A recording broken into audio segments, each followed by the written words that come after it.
and then I want to show this, and then I want to do this because this is funny to me. I want to be this right here because I think it's very funny. Please clap. Okay. So yeah, so I want to go over a bit more of what I've read through in Kamala Harris's book. There's again, as I stated before, the prior video and the one in the one I didn't record. All the events, there is entry for every single day up until the election. Some are just one page or a page and a half. Some are longer, depending on the events. A lot of the events are described. Everybody kind of knew at the time of the general events, because again, it's a short, as she hits us over the head with every single time, is that it's a short campaign. It's the shortest ever, blah blah blah, because she only had 107 days. That's why the book's named it. But I only look through and I'm trying to summarize like the little tidbits that might fall out of that, like little snide things that she might say.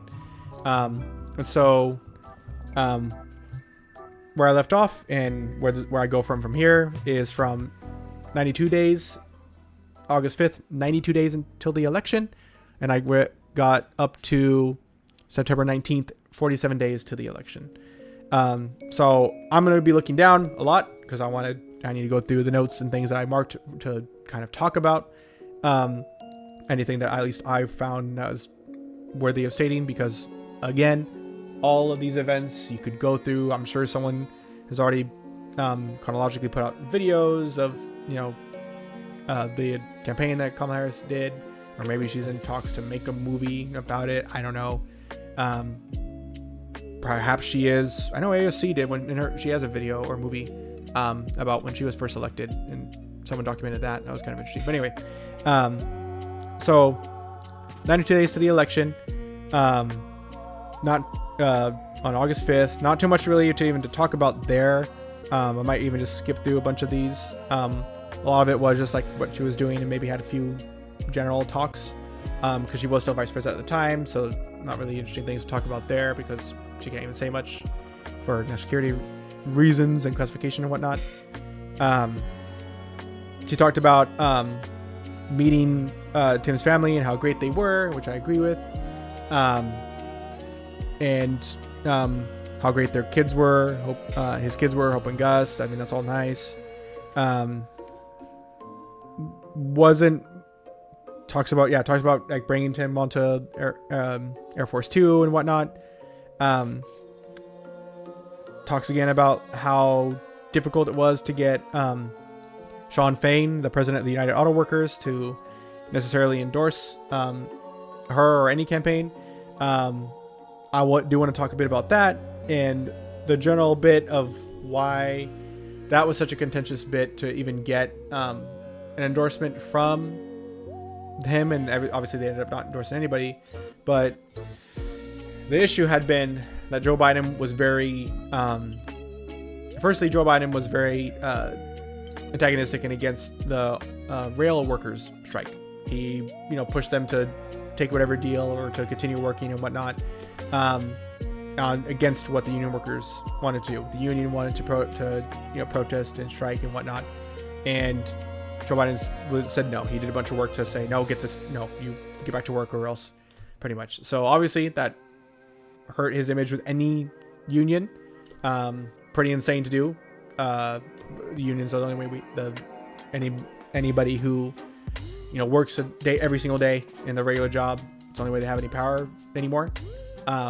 So it's pretty disingenuous to try and say, oh yeah, auto workers union, you should support us, we'll totally have your back. So I don't blame this. Obviously there's worse things than just someone telling you to get back to work, as we have seen now in 2025.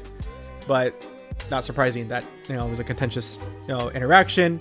A lot of the people that were in the union said really bad things to them while they were there doing the different campaigning events. That was obviously interesting. She did talk about, I forget exactly which day, but she talked about taking a specific call in the middle of one of these days from Joe Biden, she had gotten the call that pretty much has a bit of support, but Joe Biden wanted to tell Kamala Harris that he heard from his friend or his brother that there was a group of people that weren't going to back her because they saw her as not loyal enough to Joe Biden. And so she's like, I want to talk to them. So who are they? Let me talk to them. But in that also, she talked about how she wasn't really listening to some of the things he said. She was like zoning out or whatever. So I'm like, okay, so obviously another snide thing to say about Joe Biden. So more snide comments. Even though more snide comments there. Obviously she's still talking about that she was being forced. She's trying to set up the case that she's being forced to be loyal to Joe or else get no support from anybody. So because she tries to complain about that still a lot, even though again she didn't like Josh Shapiro because he didn't seem like he'd be loyal enough to her and support her as a number 2. He wanted to be like a co-president, and from her paraphrased words. There was convention day. That was some speeches there. She did talk about how some of the speakers on convention day went too long, and so they had to cut some things. So that's this kind of general minutia there. Not really interesting in politics. Well, I guess it could be politics in the end, but it's not. Those kind of things don't play as much in politics right now. There's more bigger fish to fry. Talks about a lot of people, liking Doug's speech, liking Tim's speech. Obviously, it was all nice and rosy in the beginning because there was plenty of, still hope in this beginning of this chunk of stuff. Skimming through Oprah's stuff, don't really care. Talked about going to Georgia and going to the HBCUs. Again, just more. A lot of these stories are generally just historically interesting, but they don't really tell anything about the election or like the issues of like any additional insights. You can just go watch the clips on YouTube. But the other thing that was interesting of insights, but other people also said, was when they had their first interview. So August 29th, 68 days to the election, was the first actual sit-down interview that Kamala Harris was having after actually being nominated as the Democratic nominee to be president.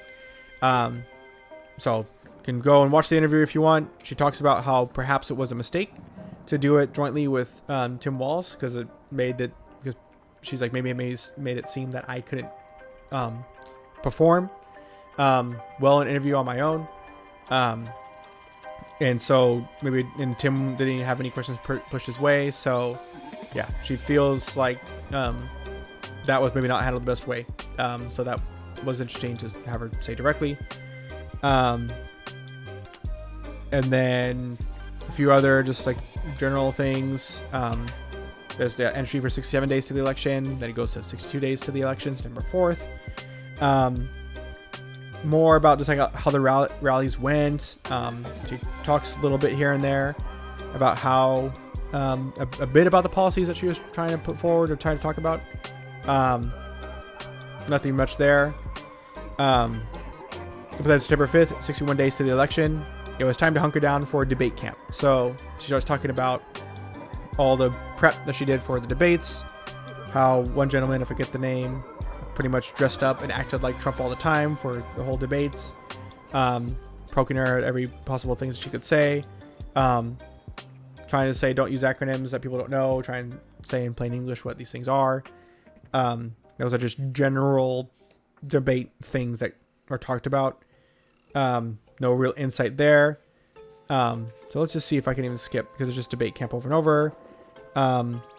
Talks about a few things from different days of like little partially interesting tidbits that might have happened in the day, but that's just like autobiography stuff that doesn't really talk about the politics of how they lost or whatnot.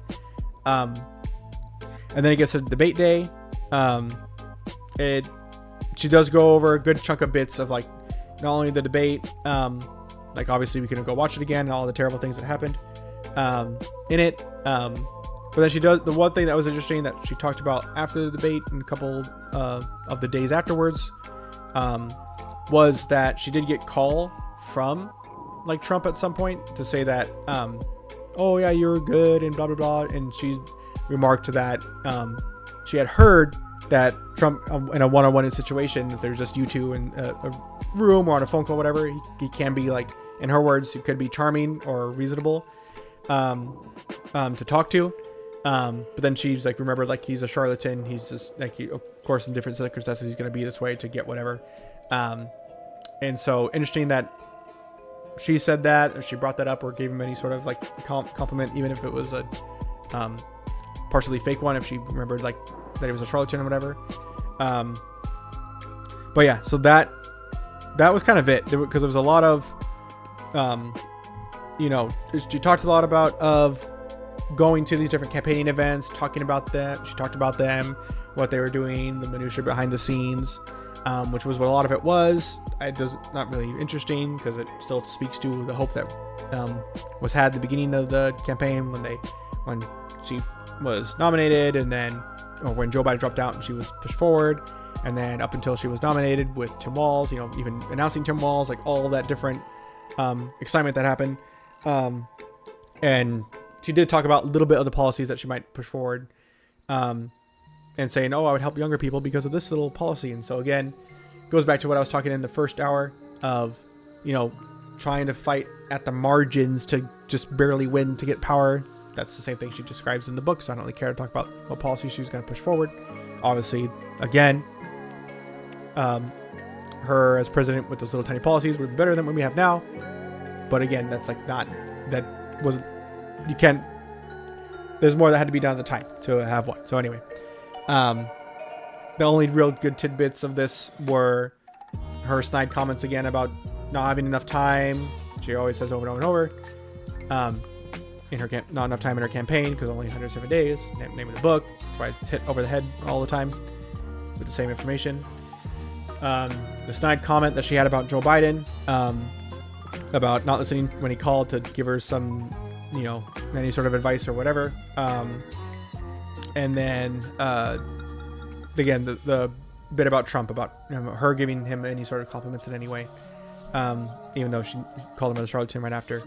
I thought that was kind of interesting. And then, again, she goes on about a bunch of different stuff, but that's all out in the open about how much she liked their family and Tim Walz's family and how nice they were and blah, blah, blah. So no new information there. I'm trying to summarize very much to just what new information might be from there. And so I'm trying to just see the couple sentences in which she actually reveal stuff that hadn't been revealed before. But again, it might not be that much stuff, and so that's why it's padded with a bunch of what happened on this day. Here's the event that everybody knows about. But yeah, so I got up. I'm a little bit over halfway of the book. I might take another 1 or 2 streams to get it done, but it will be. I think it's useful to just go through, even though a lot of people don't want to have the book or read the book or care about it at this point at all. I think it's at least partially beneficial for us to just see what the prior Democratic nominee for president is doing with their time or saying. Because I don't know how much power she still has in the party, but it's worth reviewing, I guess. And I'm doing the best I can to summarize and tell you so you don't have to read it. Because not everybody has time. Not everybody has time to even watch me. So, okay, let's see. Looking over here. Let me just do this real quick.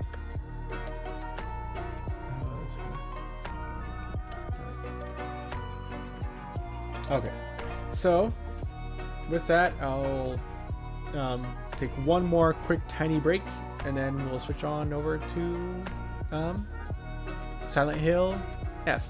I'll be right back.